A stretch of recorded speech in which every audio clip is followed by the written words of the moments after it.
History, as we know it, is a story pieced together from fragments of the past, shards of pottery, crumbling texts, and the silent testimony of ancient bones. But what if the most important chapters of that story are being deliberately kept from us? What if a discovery so monumental, so world-altering, has been unearthed, only to be immediately buried again, not by sand and time, but by modern-day secrecy? Today, we journey to a place shrouded in mystery, an excavation site that holds the potential to rewrite everything we thought we knew about our own origins. A place where archaeologists, the very people dedicated to uncovering our past, have been inexplicably banned. Imagine a team of dedicated archaeologists, their faces beaming with the thrill of discovery. For years, they've toiled under a relentless sun, meticulously brushing away layers of earth, searching for clues to a forgotten civilization. Then, one day, they find it. Not just another artifact, but something impossible. Something that shouldn't exist. The excitement is electric. This is the moment every historian dreams of, a find that will redefine the timeline of human history. They send preliminary reports, buzzing with the implications of their discovery. But instead of receiving accolades and research grants, they are met with a deafening silence, followed by a swift, non-negotiable order. Cease all operations. Vacate the site immediately. Armed guards arrive, access is denied, and a wall of secrecy descends. The team is disbanded, forced to sign non-disclosure agreements, and threatened with severe consequences if they ever speak of what they saw. The site, once a hub of academic pursuit, becomes a ghost town, a forbidden zone. This isn't the plot of a blockbuster movie. It's a scenario that has been whispered about in archaeological circles for decades, a recurring rumor that suggests some discoveries are just too dangerous for the public to know. So, what could possibly warrant such an extreme reaction? What could be so paradigm-shattering that authorities would go to such lengths to conceal it? The theories are as fascinating as they are diverse. One of the most prevalent whispers points to the discovery of out-of-place artifacts, or OOPArts. These are objects of a technological sophistication far beyond the capabilities of the culture they were found in. Imagine finding a complex mechanical device, almost like a clockwork mechanism, in a geological stratum that's millions of years old.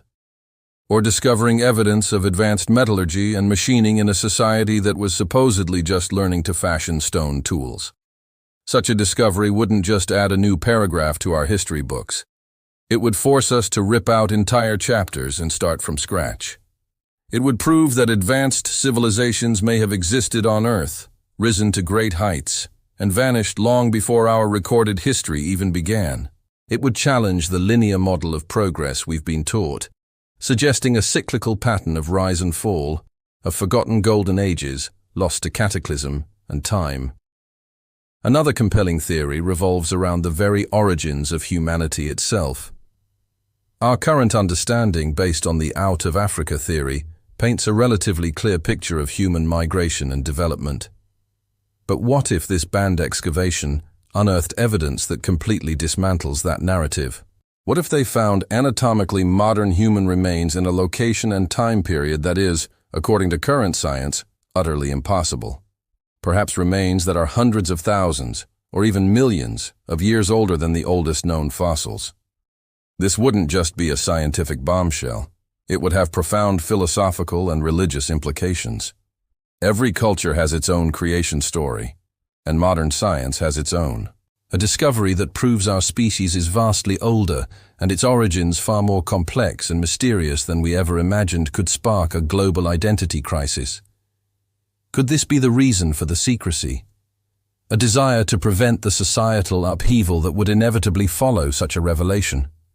Let's delve deeper into this possibility. The site in question, which we must keep anonymous for legal and safety reasons, is located in a region known for its anomalous geology and ancient folklore that speaks of sky gods or a progenitor race. Local legends, often dismissed as myth, tell of beings who descended from the heavens in ancient times, taught humanity the basics of civilization, and then departed, promising to one day return. For years, these stories were just that, stories. But what if the forbidden excavation found physical, irrefutable proof of these legends? What if they didn't just find strangely advanced artifacts, but something far more direct? Perhaps non-terrestrial technology, or even the remains of beings that are clearly not human. The implications are staggering. It would mean we are not alone in the universe, and more than that, our very existence and development might be linked to extraterrestrial intervention. The cover-up in this context becomes almost understandable. How would governments and institutions handle the panic, the religious schisms, the existential dread, and the overwhelming demand for answers that such a disclosure would unleash upon the world? The official story, if you can even call it that, is predictably mundane. Proponents of the lockdown claim it's a matter of national security, or that the site contains hazardous materials, or that there were disputes over land ownership. But these explanations ring hollow to those who were there. The archaeologists involved described the security measures as far exceeding anything they'd ever seen, more akin to a top-secret military base than a historical dig. They speak of unmarked vehicles, personnel with no clear affiliation, and a total information blackout. One anonymous source, a former member of the team, reportedly said, "They weren't there to protect the site. They were there to contain it, to make sure whatever we found never saw the light of day." This discrepancy between the official narrative and the eyewitness accounts is what fuels the fire of speculation. If it were a simple land dispute, why the need for such secrecy and intimidation? If it were hazardous materials, why not bring in a specialized cleanup crew instead of a security force? The excuses don't add up. The human cost of this alleged cover-up is also significant. Think of the archaeologists who dedicated their lives to the pursuit of knowledge, only to have their greatest discovery stolen from them. They are forced to live with the weight of what they know, unable to share their findings with the world or receive credit for their work. Their careers are often derailed, and they live in a state of quiet fear, knowing that powerful forces are watching them. This is a profound betrayal of the scientific ethos, which is built on the principles of open inquiry, peer review, and the free dissemination of knowledge.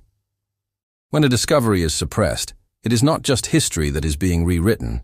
It is the very integrity of the scientific process that is being undermined. It sends a chilling message to researchers everywhere.